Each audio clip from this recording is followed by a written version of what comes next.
Hey everyone, taking a look at our newest design called Fire and Ice. This is actually a design concept based off of a senior portrait effect that I had done years ago originally. I thought it would make a really cool concept for a background design as well. So I'm really happy with how this one turned out. So this is a multi-sport template. This one is very straightforward. Not a whole lot to figure out on this one, but I thought I would just go over a couple of the items here and then maybe a couple pointers on some possible options to kind of boost the look of this thing with your subjects. But let's just take a look here. Coming down through the layer stack, you're going to see a lot of very similar things to what you've seen in my designs in the past. Some color grading layers at the top just to give it that punch, that extra look there. Some skin highlight and boost layers here, which we'll take a look at in just a minute. There's some different text layouts in here. These are just editable text. Just double click and change as you'd like, but there's some different options just kind of pre-set up here based on whatever you need and would like to use. So down here we have some a couple smoke layers. The blue we actually have in the foreground in front of the subject, and the orange foreground it actually is layered behind the subject. Again, you could move those around however you like. We'll get to the subject layer in just a second. But then again, we just have some multiple sport options down here. So we have baseball, we have softball, basketball, volleyball, soccer, tennis, football, bowling, hockey, golf, and then we have one that's just a split here that could be used for any other sport that maybe not is included in a specific graphic. So let's turn these off. One of the things I wanted to point out, if you take a look, we're going to zoom out a little bit here and bring up the crop tool. If I expand this crop, you're going to see there's actually a lot of additional background outside of the canvas of this. And I left that there intentionally. It does make for a large download file size, I will say that, but I left that in the event that you would want to move or rotate or any of these background options. So for instance, if we do a Control or Command T here to transform, we could actually rotate that. So if you wanted to put a bit of an angle on it, or if you wanted to do more of a horizontal split this way, or if you wanted to move things around, you've got lots of extra pixel information back there to move and spin this thing and orient it however you think it looks the best or however you'd like to use it. Because on some of them I actually do like that tilted look there. You know, so you could tilt it like this and you could apply it that way. So again, all of that information is in there to be able to do that and not lose any kind of details or anything. So I did want to point that out. Let's turn our subject on. Again, this one's pretty straightforward. I'm just going to turn the subject layer on. So we have our extraction already dropped in here. I wanted to just point out a couple things with this subject. Again, the first, we can use our highlight layers up here. We've got a couple, ones for lighter skin, ones for darker skin. We can just take a white brush. Let's say I wanted to brighten his face up a little bit. I'm just a white brush, kind of a low flow, just paint that in a little bit. And that just gives me that little bit of extra boost there in the face where I want to see those details. But let's drop back down. We're going to expand our subject group here, pick our subject layer. Now, if you really wanted to get in here and kind of boost the look of this a little bit, one of the things that I like to do, and you may have seen these in videos of other templates and stuff, because there's a few where we have some colored backgrounds where we do this, but I thought I would show it again on this one. I'm going to go into our subject layer here. I'm just going to double click out on the layer here, which is going to open our layer style panel. From the layer style panel, the first thing I'm going to do is I'm going to turn on the inner glow. So inner glow, I'm going to make sure the blend mode is set to color dodge, and then you can actually just pick a color. You know, I'm going to pick one of these orange colors out in the background. We're already pretty close set to that. So one of these kind of medium orange colors, something like that, maybe a little bit darker. That looks pretty good. Click OK. And then a couple sliders to look at on this inner glow. One is the size, which is going to be how far that glow comes from the outside in. So let's do something about kind of like that. Looks pretty good.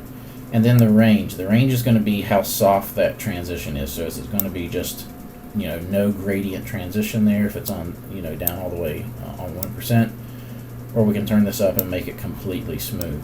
I'm just going to eyeball it. I'm going to say somewhere around there looks pretty good to me. So let's just click OK. Now once we have that, we really only want to apply this on the fire side of things. So I actually want to right click on my effect here, and I'm going to say create a layer out of this. So that's going to create us a new layer that's clipped to our subject. That allows me to actually hide this with a mask. So I'm going to hold Option or Alt, click the mask. Now I can take my white brush again and I can paint in just on this side where I want that little bit of edge glow to show up. A little bit on the glove, down his side, kind of like that right there. Now, as you can imagine, what we can do is go back to our subject, double click on the layer, turn on Inner Glow one more time, but this time we'll pick our orange and then select one of these blue tones out here. Maybe like that. Let's see what it looks like if we darken that up a little bit. That looks pretty good. Let's do that one right there. I'm going to leave everything else the same. I'm going to click OK. I'm going to right click on the Inner Glow, create a layer.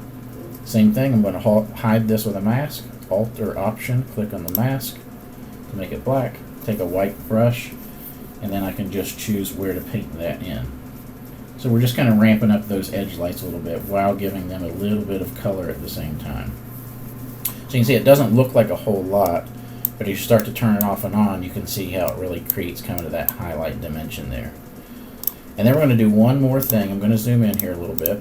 So if you're rim lighting your subject and getting these, these lights on the sides of the face and body and things, we can do one other thing, which is just to add a blank layer here. I'm going to hold Alt or Option, and I'm going to click in between the layers, and that's going to clip that to our subject. I'm going to set this to a colored blend mode. And now with that color blend mode, I'm going to take a brush. I'll just keep that low flow, 30% is fine. I'm going to sample, let's just start with the blue, sample one of these blue tones. And I'm just going to paint over top, kind of sloppily for now, of wherever those edge highlights are hitting there. The hat's already got some blue in it, so that's good. Really the face is what we're looking at. I don't think we need to get the shirt too much. You could kind of brush a little bit in if you wanted to. That looks pretty good. Now, I'm going to hold Alt and sample, Alt or Option. Sample some of this orange color here, and now I'm going to do the same thing. I'm going to paint right over this orange side. Anywhere where that rim light would be striking the subject here. It's kind of like that.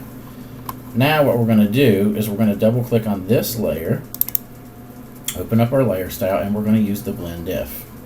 Again, you've probably seen this in other videos that I've done. If not, let's just do a quick explanation here. The blend if, we're looking at the bottom set of sliders, which is called the underlying layer.